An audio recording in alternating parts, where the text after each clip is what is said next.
It's really just about listening and hearing other guys ask questions and other guys share. That's really what we're trying to do, is normalize releasing, normalize talking. Yeah. Hello and welcome to the Wellness Dojo Podcast, where we bring real solutions for real health and wellness problems. Today, we're excited to have Fabian Warner, co-founder of MenzLeague, a mental health platform for men, where we talk about vulnerability and the importance of vulnerability for men. This is an important subject. We're excited to have you with us. Let's get into it. Hello and welcome to the Wellness Dojo Podcast. I'm your host, Kyle Craik, and I'm excited to have Fabian Warner here with me today. Fabian is the co-founder of MenzLeague, something that's really, really important today. Welcome. Hey, brother. Thanks for having me, man. It's always a pleasure. Of course. So to start things off, do you think you could tell us just a little bit about MenzLeague, a little bit about how it got started and what it is? Oh, yeah, for sure. It's funny, I've been telling this story so much lately, and it kind of just gets like woven into my DNA. But full disclosure, probably the original concept probably started 2017, even though I didn't really know it was the concept at the time. One of my, not a coworker, but a vendor at my day job, I was out for lunch with him, and he started talking to me about these retreats. He always goes on these retreats. So he had just gone on like this men's retreat, and there was no phones, no talking. And by the end of the third day, people were like bawling, like men were just crying, like full grown men were just crying. So we were talking about this over lunch, and the concept just came up that, men don't really talk about stuff. I'm a pretty emoteful guy, so I'm like, if I'm not really talking about it, I'm sure there's a lot of other guys who are not talking about stuff. So that was the beginning, and I think we kind of like joked around about doing a retreat together for men to try and combat that, and then it kind of just died off. He works for a different company, I work for a different company, and we just kind of got busy in our own lives. And then 2 years later, 2019, a year I'll always remember, I lost 3 guys. I'll explain them each a little bit just because I don't want to rush through that. But an older guy, he was like an older brother to me, huge Lakers fan, went to our first NBA game together. Really good. He was one of my cousin's best friends. That's how I met him. But he ended up becoming a good friend of mine as well. And, he died suddenly, suddenly for his friend group. We found out he had stomach cancer.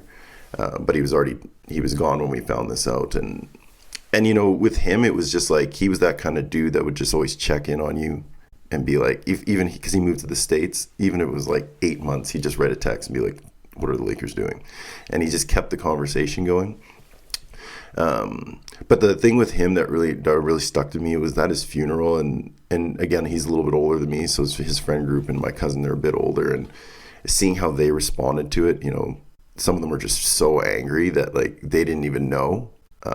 He just shouldered that on his own and didn't really tell anybody. And watching full-grown 40-year-old men like let out that kind of anger and upsetness with him, that was probably the beginning of it for me. And I go to funerals and I'm very reflective. I was sitting there thinking, oh man, like last time he messaged me, like I wish I would have known, like I could have done a little bit more, said a little something. He was also doing so many like cool things in the community, like whether it was like, doing stuff for the church or being a role model for some young men. So he was doing a lot of great things. And you could see that at the funeral with the videos and the amount of volume of people that were there, just like what he was doing with his life. So I think as normal people go, I went to the funeral, I digested, and then, I went on with my life and, didn't forget him. But obviously I thought I was grieving and I was fine and whatnot. And then one of my really good friends from high school passed away suddenly, literally probably like 2 months later. It was literally like every 2 months something was happening. Again, this guy, his impact was just absolutely surreal. I think he was very instrumental in like a lot of the R&B and hip hop shows that came to Calgary. He was a big promoter for clubs. Such a straight shooting kid in high school. He never really did drugs or drank. He was always the DD. He was all about social networks, all about building and like doing stuff with the group, and probably the best person I've ever seen at it in my life at networking. And I think a lot of people would vouch for that. And Yeah, it was tough. I mean, he's the guy that would like drive around at Christmas time and like make sure all his friends got a CD. That was when CDs getting burned was like the thing for you young kids. So yeah, it was just, again, you go to his funeral and just the impact. Like he had an Oakland Raiders sending him messages. He was a big Oakland Raiders fan. Like his reach was very, very large, and the impact that he left, and people will remember that for a long time. So again, I just found myself in this state of reflection. Specifically with him, because we had some unfinished conversations that I think we were just starting to have again, and trying to kind of rekindle the friendship to what it was before. I mean, I'd been really distant, I think, when I was with my ex-wife there. And yeah, it was just something I was hoping to correct. I'd just gone on a bachelor party with him, and I seen him at a wedding, and then that was the last time, right? So you never realize how final that stuff is until it happens. So yeah. And then finally, like during all of this, my marriage was starting to kind of go downhill. So, I'm kicking off the divorce process, and my dad and I are moving out of my house, and I get a call, and my uncle's passed away now. And I was just like, what is happening here? So again, you go to his funeral. I mean, the university there was like 3 professors there talking about him. They had a model named after him at the university. The way he raised his 2 sons, I always just respected. Like, they're 2 of my best friends and cousins to me today, and I just think they're such first-class gentlemen, like the way he raised them and their family. And he's the kind of guy that would just shake your hand and tell you he had your back. Like, he was just a great, great, great, great man. So here I am kind of going through this divorce, all these things, and I'm thinking, okay, well, I've grieved. And then near the end of the year, I started like having these panic attacks. And I say panic attack now because I'm pretty clear on what it was. But at the time, I literally thought it was a heart attack. Yeah. Like I thought I was dying like multiple times. And it took like 8 times before I actually like went to like talk to the doctor about it. And that's just another thing why we started MenzLeague. But all in all, you're in all this state of reflection and loss, and I just started challenging myself on like, what am I doing with my life? Like, these 3 men are kind of gone now, and they were great men. Like, they had left a crazy impact. They were trying to like do things, and I was like, what am I really trying to do? Like, I love my job, my day job. It fits my skill set, but like, I felt like I wasn't. I feel like I was. I'm lucky enough to be breathing air today. Yeah. And some of these men, they're never going to breathe air again. They're never going to talk to their families again. If I'm lucky enough to be here, it's like, what am I doing with myself? And I love people. I love talking to people.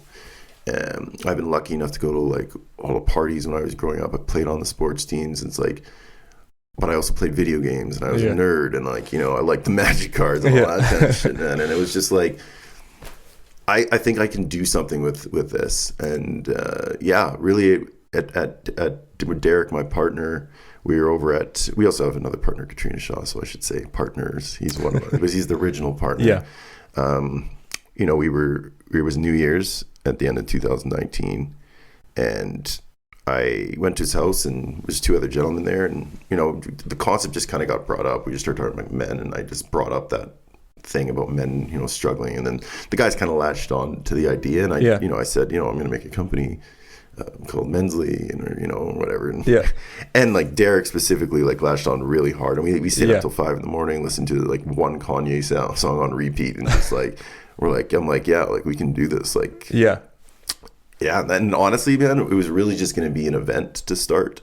That was the original concept of MenzLeague. I was gonna rent out like a board conference area downtown and get like 100, 200 men to come from their busy lives downtown, oil and gas or whatever, and get a good speaker to come up there and cause reflection, and hopefully that men walk away from that thinking, what, going to something that's improving myself is kind of cool, and then they go back to their offices and they talk about it, and that really was what the original concept was, and then COVID hit, so we started pivoting. We had a friend who did. She was an influencer. She did a lot of Instagram stuff. Okay. She said, you guys should look into an online platform. Yeah. And then that's when we kind of pivoted and said, okay, well, we can't do events. Why don't we figure out a way to help men get tangibly better? And that's when we decided to create this online platform with courses and whatnot. I mean, that was really how it started. And to be honest, the last push for me I think when it became serious enough for me was right before we went on and did the online platform. I went to the first gentleman who passed away. His wife held a birthday party, and she stood on like a chair, like right when we were going to cut the cake, and just said, you know, like the last thing that he said to me, his name was Andy. She said the last thing Andy said to me was, I'm going to make this my best comeback ever, meaning he's going to beat cancer. And she's like, he was unable to do that, but she's like, you guys are here today. She's like, I'm challenging every one of you guys in this room. Like, if you're sitting on something you want to say to somebody, say it. If you're sitting on a business idea, something that you are passionate about, she's like, do it. And I'm sitting there like, It's like, you know, when somebody just says the right thing at the right time for you, right? I thought she was talking to me. Like, I literally was like, and you know, guys are like, man, tearing up, like listening to her saying, because she's got 4 young kids, right? Like seeing her strength and like what she was up there doing, it was just, and I told her about the idea that night, and she's like, you need to do it. You need to do one event. And like when I did that first event, which was November 4th of last year, the first event, man, I had my first panic attack. Because it was like I had all this weight of like doing this event in honor of him, and so much pressure. I told her and the promise, and then I met him before I was supposed to talk. I had like a meltdown, like it was crazy. But yeah, bro, that's literally how it happened. And then since then, it's obviously evolved. Like the online membership, we have courses which we're trying to update constantly. We have virtual mental health check-ins where guys can like call a hotline and talk to a professional, not a psychologist, but a professional. And I've done it. It's actually really, really cool. Just to let some steam off, we have the accounted discounts for our affiliates, which is like we've got a bunch of like, you know, custom suit makers or men's fashion or self-care places that offer discounts to our members.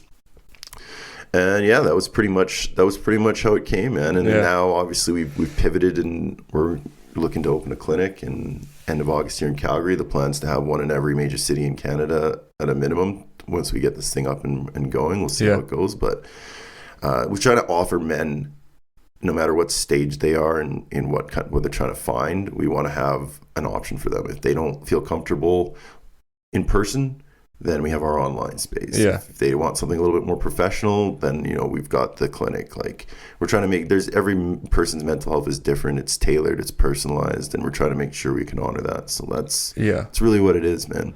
It's a really powerful story, and it, like, I think it really mirrors what a lot of people recognize in their life too. Like, I wonder from you if you started to recognize a pattern as you're seeing these men in your life that are, you know, their lives are ending, and you hadn't, you know, essentially like not really any idea of like that they had things going on and stuff like that. Like, are you starting to recognize a pattern at that time of like, what the heck? Like, I didn't even know that you were struggling with this. Well, you know, man, I think that everyone's struggling. Every single person is struggling. The challenge I think that we've found is that our group of friends, like I mentioned, like you would look at our group of friends that we hang out with, and you wouldn't assume that anyone really has any real issue going on. And I think even us personally, there's a little bit of, I don't want to call it denial, but I have so many of my guy friends like, you know what, this is awesome what you're doing, but I don't really need it. I don't need it. I don't really need it. And I'll tell you, man, like, you do. The thing is like, and maybe not everybody, I hate saying blanketed statements, but I would say, man, people don't understand how much just having a conversation about stuff helps them. I think everybody needs it in levels, right? Exactly. Right? Like, some people need a little bit more of that support, and some people just, you know, some people will benefit just as much from just like being in the background, but hearing other people talking and stuff too, right? Which was the other thing that we wanted from this, right? Like there's 2 ways to do it. You can be a participant or you can be a champion. Like, you could just sit back, observe, listen. And that was one of the things we tried to tell a lot of our guys, you know, come to the event. Like, we're trying to throw 4 workshops a year, which are free events. You know, we offer a charity donation to someone of our choice at the time, cash donation, but it's free to come. And we bring out a speaker within one of our pillars. And hopefully one day you'll come and speak at one of these things. Yeah, I'm down. But like it's really just about listening and hearing other guys ask questions and other guys share, and then it starts to normalize us having those kinds of conversations. I think that's really what we're trying to do, is normalize releasing, normalize talking. Yeah, one thing that really stood out to me when you were telling that story too was just like I said, like you said, there's these guys who have such a reach, such an impact, but nobody knew that they were going through something, or nobody knew that they were, struggling with certain things. And I think there's, especially with men, there's definitely a level of feeling like you have to maintain some kind of status, right? Where it's like, if I start to tell people that, I'm having panic attacks or that I'm struggling with anxiety, that people will just think that I'm weak, or people will think that I'm not able to handle things. Where, like you said, it's like, we're not built to handle a lot of this stuff, like at least not alone. Like, we have to have people around us, like we're stronger together. And that's, I think, a difficult concept for guys in particular, for whatever reason. And, well, if you think about it, I would have just gotten made fun of. Yeah. And that's the thing with guys. They just, they deflect. We deflect. Yeah, we deflect, and we make fun of the guy. That like, if one guy's out of line sharing weaknesses like that, you're just going to get clowned. That's literally how it's been. And I think that's why men are adverse to doing it. Mm-hmm. It's like, that's just not how we were raised. We're raised to like be tough, man up. Like, even when you're doing it, like even to this day, I'm in this space and I still feel a little bit of shame when I'm crying. I try to stop myself. Yeah. Because I don't want to be doing it. It's that deeply ingrained in my DNA, right? Yeah. So yeah, I think it's something that gets passed down a lot too, right? Where it's like, maybe it's like your dad or your grandpa. I know that from my experience, for sure. Like, I always saw my male figures, whether it was my dad, my martial arts instructor growing up, like my grandpa, those types of things. They were always strong figures. And they, especially coming up in martial arts and just in sports, as like a lot of it's about like tough it out, push through, right? These concepts that are ingrained into us. But we carry those concepts into life, but it doesn't, sometimes we don't need those concepts. Sometimes we need the opposite thing of like, you don't have to push through this. And we've all been there when we've broken a little bit, and we have gotten a little bit vulnerable, and someone's called us soft or been like, oh, come on, man up, or like, it's not that big a deal, or whatever it is. Like, it's happened to everybody. And I'm not saying it doesn't happen to women as well. I just think that men specifically have a pretty toxic relationship with that. Yeah. I saw a stat. I wrote it down here. I'm just going to pull it up here. So a couple different stats. These are Canadian stats, but it says approximately 1 million men suffer major depression in Canada each year, which is pretty astounding. And then the other one, an average of 4,000 Canadians take their life each year. 75% of those are men.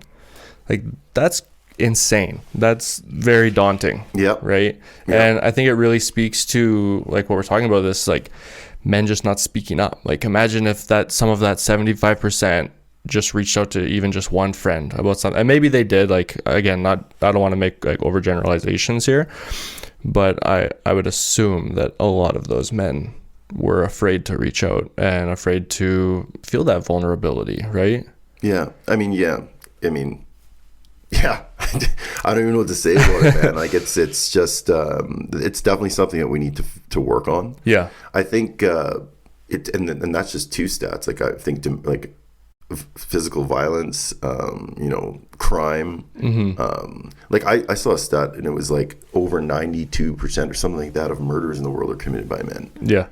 And the crazy thing is, like, I saw it was like a video on it, and it said, if we knew that 92% of the murders were committed by, Canada. Yeah. Well, the rest of the countries in the world would ban everyone from going to Canada. Yeah. And they'd start thinking about, okay, well, how do we deal with this? Like, what's going on in Canada? What are they eating? What are they drinking? How are they being raised?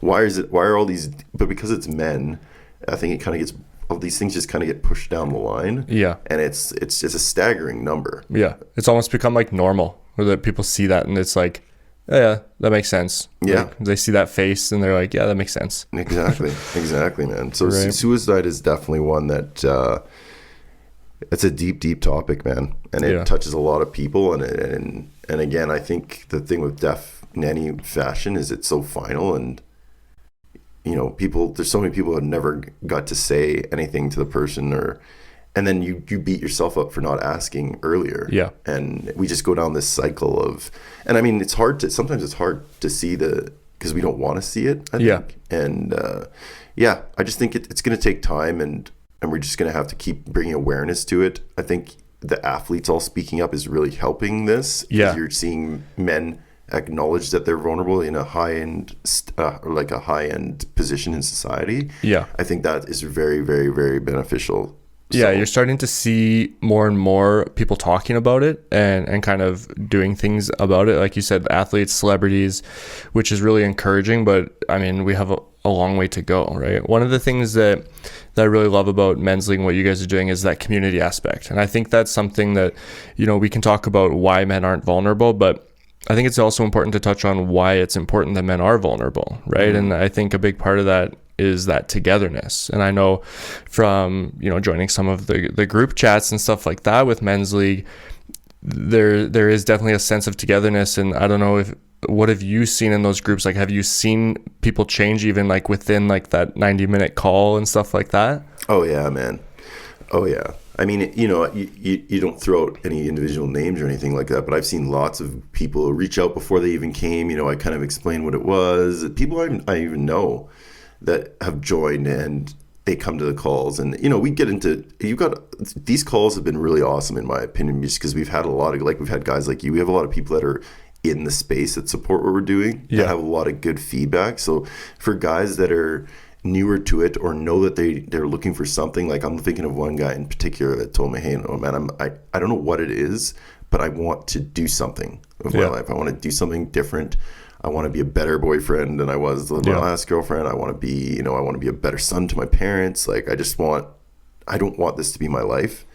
And he's come to like everything since then.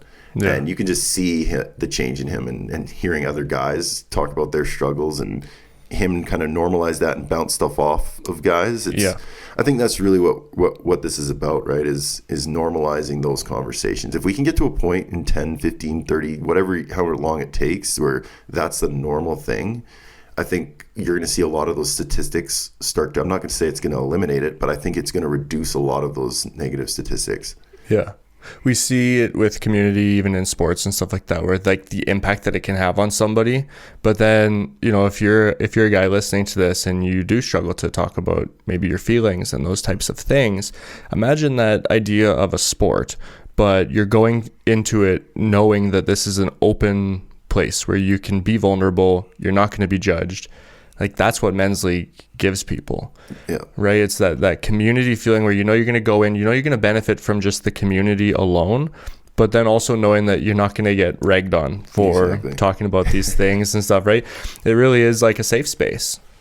Yeah, it was funny, when we came up with the name, I sat around with like 12 I had MenzLeague, but there was some debate on if the name was too manly and maybe kind of like alienated women, and with the tagline of becoming better fathers and better husbands and better boyfriends, we hoped that would help that, because we just wanted to kind of separate it. But anyways, one of the gentlemen that was there, I'll never forget, we had our first post on like Instagram or text, second post or something like that, and he came in and like made a joke immediately on it. And I called him and I said, buddy, this is exactly the problem, right? Like, we can't make jokes and make fun of this, because that's why people won't participate. That's why men won't go, because they're worried that they're going to get made fun of. They're going to get.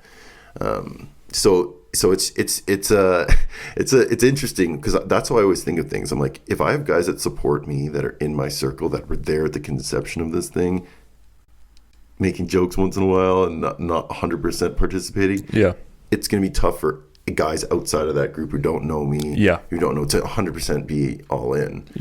Now, there have been guys that have jumped in right away. I'm just saying, like, it's interesting when you start looking at your own personal group. You'd expect that to be where you're all the 100% supporters, because he believes in what we're doing. He just, for some reason, it just came out like a joke.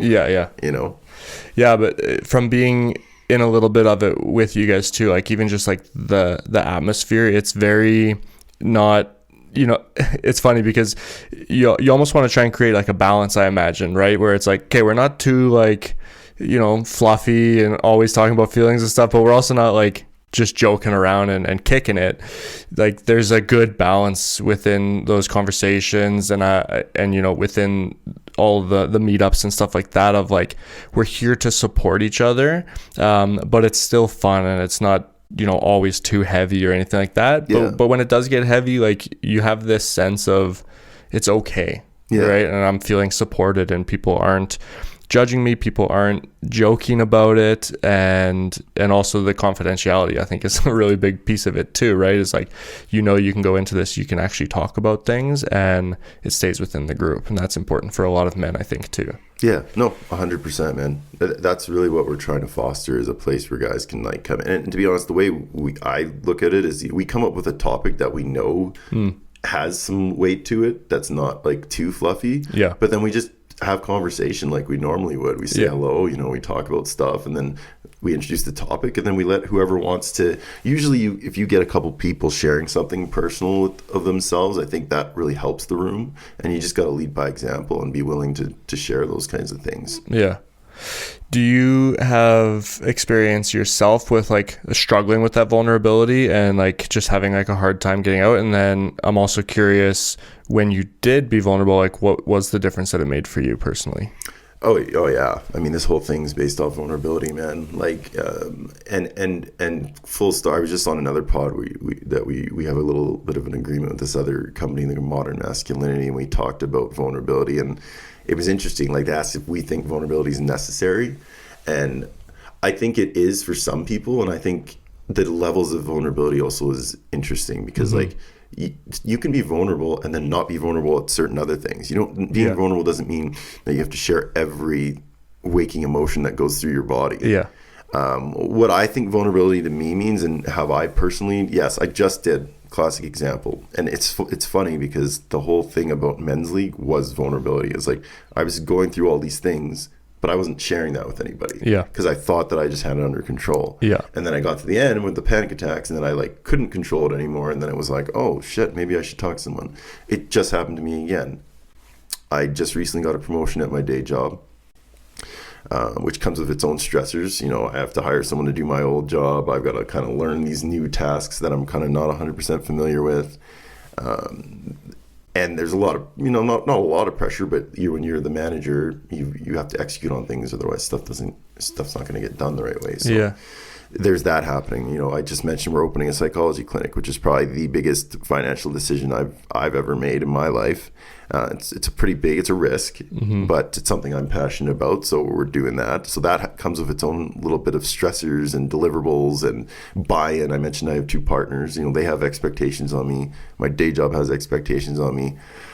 We've got other pieces of MenzLeague that don't just go to sleep because we're opening a clinic. I mentioned we have these events that we're trying to run. The social media needs presence. There's effort and stuff that needs to go in there. And then I've got my budding relationship that I'm obsessed with my girlfriend. That also needs a certain amount of commitment and effort.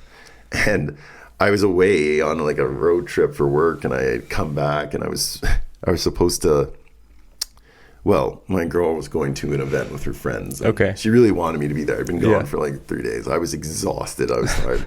And then, anyways, long story short, we got into a little bit of an argument about it. And all of a sudden, man, I got vulnerable with her, and I just, I told her I feel like I'm failing at every aspect of my life. It's like I'm trying so hard in all of these things, and like it's never good enough for anybody. Like, it's never enough time for MenzLeague. It's never enough time at my day job. It's never enough effort with her. And I was just like, and I cried for the first time in like literally probably like a real cry, like not including funerals, like just on my own cry because of pressure. Yeah. I don't even know if I've ever done that actually. Yeah. And it was like, and I couldn't stop it, dude. And then once I got past it, I was like, holy shit, like that was kind of crazy. And she just like hugged me while I cried, and it was just like I let off this like steam, and I feel so much better now. Yeah. Like I was feeling almost choked.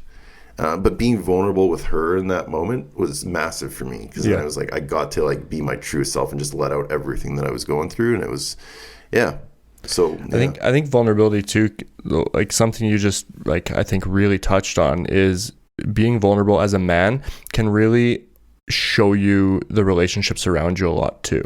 We really did kind of graze over that with the sense of the community of like, you're gonna understand like the people in that community who you feel comfortable with, and that's going to open doors and shut doors to different relationships. Being vulnerable in a relationship like that and just being able to like talk about how you feel, you're going to know from their response how comfortable you can be around that person. And it really does, whether it's a friendship, whether it's a partner, whether it's a family member, whatever the case might be, like you start to learn like who you can be vulnerable with. And I heard a term recently when I was talking about this, and it's vulnerability with boundaries, right? And the reason is, for me, like I sometimes struggle with, wanting to be vulnerable, but also not wanting to be too vulnerable to the point where it becomes like, well, now I'm just complaining all the time, giving that appearance of that. And so I think that really resonated with me anyways, this like vulnerability with boundaries, just knowing like I'm going to be vulnerable when it feels right for me, but I don't have to be vulnerable all the time. And that's what I was talking about, the concept at the beginning when I was saying that those guys from Modern Masculinity said that's very specifically is like being vulnerable doesn't mean you have to share everything. Yeah. But I think it means that when you realize you are struggling or you're like really like it's for instance, me, for instance, there, like I felt like I was just a failure in so many aspects at that moment. And I was just like, I need to just get this off my chest. Yeah. So she can understand where my mindset's coming from. And at that time I chose to do it. But you're right, like I wouldn't want to tell everyone everything. But I think one of my issues is I always let it get to that point, right? Yeah. Like, why did I wait till that point to tell her all of those things, right? It's just, I mean, it's like chicken before the egg. Like that time I honestly, I was proud of myself for getting it out. Yeah. But I was also kind of like, oh man, like we're in this space, you could be, but I'm still doing that I'm going to call it that man thing where I'm like, oh yeah, okay, that happened. I'm dealing with this. Yeah, it's okay. Like I got this promotion. This is a good thing. Like blah, blah, blah. We're opening a clinic. It's an awesome thing. It's like, these are all good things. So I'm like, I don't really feel like I'm stressed or feel like I'm disappointing people, but pressure's pressure, right? And stress is stress too. I think it's what you touched on there is important as well. It's just like a lot of the times we don't realize it until it gets to that point. And it's like, how do we start to take control of it before it gets to the point of like we have a panic attack, or now our anxiety is going crazy and we don't feel like we can control it, or now we're opening up to a point where now we're in tears and we can't stop the tears kind of thing. Like believe it or not, we've probably all been there as men, right? We don't all talk about it obviously, but we've probably all been to a level of like, I just can't take this anymore. Yeah. And I think one thing that I love about MenzLeague is that it's giving guys the opportunity to not get to that point, but also understanding that like you said, like you're right in the thick of it, like you're developing this and you're still having to work through things. Right. So it's like, it's not something that I think sometimes guys feel like ashamed of the way that they're feeling, like they're ashamed that they aren't feeling like they're handling their stress well, or they're ashamed that they're having anxiety or they're depressed or something, because they're like, I should be able to handle this. Like this is a learned skill. This is not something that we're supposed to be good at. We have to develop the skills, and that takes practice, right? Well, it is interesting. I was I don't remember who was telling me this, but like they were saying that there's like over 20 or some odd feelings that exists, emotion and feelings, and they were saying like most men can only name like 8 emotions. Like we don't even really understand what the other ones are. Right, we're very basic and we like stick in this realm, and it's like sometimes it's not one of those things, and that goes in a black box that we don't really talk about. And I think there's also a shame of, it's not that big of a deal, I can handle this on my own, like on my shoulders, other guys wouldn't complain about this, so I'm just not going to say anything. And I also think like maybe we just don't know maybe there's no right or wrong way. Maybe it's like sometimes maybe the way I did it was the right way. Maybe it was I thought I was handling it, and then when I got to the point where I couldn't, I was able to talk about it and get my emotions out. Maybe I don't need to do it earlier. I think it's a matter of how we approach it, right? Like you could look at your situation that you just described and go, man, I failed because I got to that point. Or you could look at it and say like, okay, I got to that point. This is what happened. Now I can use that as an opportunity to learn from it and say, okay, how do I handle this next time? Or did I like the way that went down? Or did I not like the way that went down? And what do I change next time? And now next time, maybe I recognize it a little bit sooner, that when I'm starting to feel that stress and that pressure, maybe I'll talk about it sooner. And right, it's like we have to be willing to take our experiences and learn from them too. Right? If we're just like, oh, that sucked, or the stress just keeps piling up, but just keep pushing through and eventually it'll get better. I hear that all the time from men in my life, right? They're like, Yeah, it'll get better. It's like, it's not just going to get better. Like, you have to do something to make it better. Like, we do have to take action, right? Yeah, and that was a real big reason why we made MenzLeague. It's like, let's help guys figure out, it doesn't matter what phase you're in, let's figure out a way that we can tangibly get better. Maybe it's just coming to an event and listening. Yeah. Come to a free event. Yeah. For a year, we've done one. We'll have another one coming up in July. Free event, come chill out. Like, those ones are a little bit more intimate, so it's like the first 25 guys that register get in. But yeah, come be around like-minded men that want to be my whole thing is, what's the point in doing this thing called life if we don't want to be the best versions of ourselves? Yeah. Like, there's no point in me being here if I'm not going to at least try. And it's a privilege, really, to be breathing air. Like, we don't realize how quickly life can be gone. Like, you could leave the house and it not even be your fault. Yeah. Like, a piece of equipment can malfunction. Another person can be not paying attention. There's so many things that can like happen, and I don't like ever leaving. Anytime I get on a plane, I tell my mom, I tell my girlfriend how much I care about them. Yeah. Every time. Just because I always want them to know that those be the last things I say to people, regardless of what happens. So yeah, that's the way I want to live my life, and hopefully there's other guys that want to maximize that too, right? Like, we can all be better. I remember when I was younger, I used to get annoyed at my mom because she would call me, we'd talk, she'd hang up the phone, she'd always call me right back. Yeah. Like, to be like, hey, what about this? And I'd be like, oh, Mom, I'm fine. Like, just, or I'd leave the house. She would go over there for Sunday dinner. I'd be leaving with some food, and she would like call me the second I'm on the road and be like, and I used to get like annoyed, and I was like, now I just like find it like endearing, and she just loves me so much that she's like, they miss you. You're not living at home anymore, and they just want to be a part of your life. And it's like, there's so many, I've just seen so many people like they battle with their parents, they battle with their siblings, and I'm like, man, like, if anything happens to one of them, I guarantee you're going to be in a different mind space, and you're gonna beat yourself up about where you left it, and is it really worth it? Yeah. It's just not, in my opinion. I've seen too many people on the other side wish that they had a chance to say something else. Yeah. Will Smith said something about saying goodbye to people, and like, every time you say goodbye, you should say goodbye like it's your last time you're ever going to say goodbye to that person, because it just might be. I agree. Right? And it's like, every experience that you have with people, like, just making that experience like it's the last time you're ever going to have an experience with them, because you just never know. Right. And it's a daunting thought. It's a scary thought, and it's a little bit depressing of a thought, but it's very real. Right. And I think if you can approach things the way that you're talking about, then you take so much more enjoyment out of life. That's a big step towards just feeling better day to day. Oh yeah. And honestly, man, you'd be surprised at how much that changes everyone else's life around you, which will then inherently change your life. Like, I try to tell my guys that I love them all the time, and I appreciate them, and like all the things that they've done to help me get where I am. Like, I really, really, really do appreciate every little thing that's been done for me, because I definitely think I'm a product of a system of all of the networks and stuff and people that I've met. And I always want them to know that I appreciate them. That's where I like to live in that space. Yeah. As much as I can.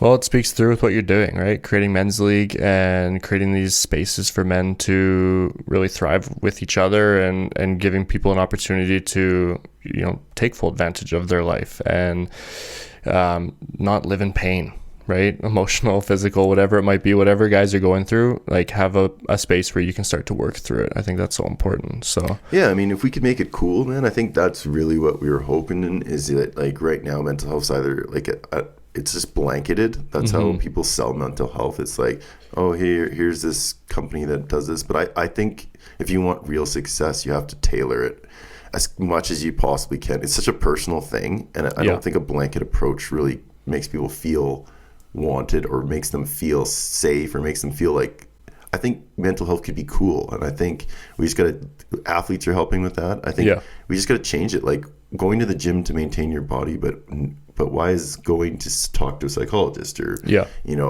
doing breathing exercises, or whatever it is, or physical health, like, is so much more prominent, even though it does feed into your mental. So not to discredit physical health. I think that's a huge component, but I just think we brush everything else kind of under the rug. Yeah. And it's like, yeah. I think people sometimes think mental health and they immediately in their brain thinks mental illness. So they think like, I don't need to focus on mental health because I don't have mental illness. True. Right? Where it's like everybody has mental health, and that part of your health can't be ignored. Otherwise it could lead to mental illness. The same way if you don't take care of your physical health, it will lead to physical illness. Right? Exactly. But I think that a lot of people do look at that and they go, oh, mental health, I don't have mental health issues. It's like, but you have mental health and you should probably exercise it and take care of it and find ways. And right? like today's day and age, I don't know if that's helped or hurt, because there's just so much social media and there's so much opinion and there's so much, nothing is private anymore. Everybody has the right answer. Yeah. Yeah. And there's nothing you can say that doesn't have someone that's going to be all over you. That's right. Right. Yeah. So you just got to do your best with what you have. Yeah, for sure. And find a safe space like MenzLeague, right? Yeah, 100%, man. 100%. You mentioned some workshops. You mentioned a clinic coming soon. What else do you guys have going on? What else is exciting coming up with MenzLeague? Yeah, so we got a sponsored golf tournament, the Day One Dads golf tournament. Supporting dads and whatnot. They've been a great partner for us. So we got their golf tournament coming up in the middle of June here. We're opening our clinic hopefully August 1st. Check that out if you're interested. And really with that clinic, we're trying to make it feel like a man's space. Like it's not going to look or feel like a generic clinic that people would have gone to before. So hopefully that resonates to people. I'm super excited about that. Yeah. We're revamping our online platform. We're just in the midst of kind of negotiating with a company that wants to give us an uplift on our online. So nice. Hopefully some more exciting things for the online platform coming. And then, as you mentioned, I think we have 3 more free workshops. The first one was on mindset. This next one's on relationships. And then we have one on self-care and confidence. And then the last one will be on finances. So we've got great facilitators coming in to do those. I'm really looking forward to it. The workshops are kind of like an interactive gathering for men, and then we also introduce kind of an educational piece where we have a speaker, or we have a speaker come out and we break people into groups and do actual workshops. So looking forward to that. And then we've got some big plans for some other events, but we'll do another social series, so similar to the one in the first event we did. We'll do that kind of, I believe, in the fall. Okay. And then we've got some big plans for events the following year. One we call the speaker series, which will be bringing in some bigger speakers and getting a bigger auditorium for that type of an audience. And then we're hoping to launch a gala as well next year. So a lot of big events coming. So big things coming. Exciting. Yeah, man. That is exciting. Man. And if it goes well in Calgary, our plan is then to take our presence to some of the other major cities in Canada and try to grow it organically that way. But when it goes well. Yes, it's true. And then we also have our charity. We're doing another charity berries class. There's the berries fitness. That's May 28th, coming up at the end of this month. So we're just raising money. All the proceeds are going to go to a donation. So looking forward to that. So if you're interested in physical health and you want to give to a good cause, check us out at Berries, May 28th. Awesome. And for people who are interested in getting into MenzLeague, who are interested in even just learning a little bit more, where can they find you guys? Yeah, so you can find us at our website, www.MenzLeague. That's MenzLeague with a Z, MENZ league.com. That gives you kind of the breakdown of everything MenzLeague is. And then you can also find us on our social platforms, on LinkedIn and on Instagram specifically. The link in the bio has our blog. It has, it has the tickets to the Berries events. It has our apparel. It has the online membership. It has the website. So you can click the link in the bio on our Instagram and check out everything there. Awesome. Well, thanks so much for coming on the show. It's great. I think it's such an important conversation for everyone to be having, but men in particular, as we touched on, right? 100%, brother. Thanks for having me. Appreciate you as always. All right. We'll see you soon. Sounds good. Okay. Thanks for watching. We'll see you soon too. For additional support or to work with one of us one-on-one, go to our website, www.wellnessdojo.ca. You can also find us on Instagram at Wellness Dojo YYC or on all other social media platforms searching The Wellness Dojo. We'll see you in the next episode.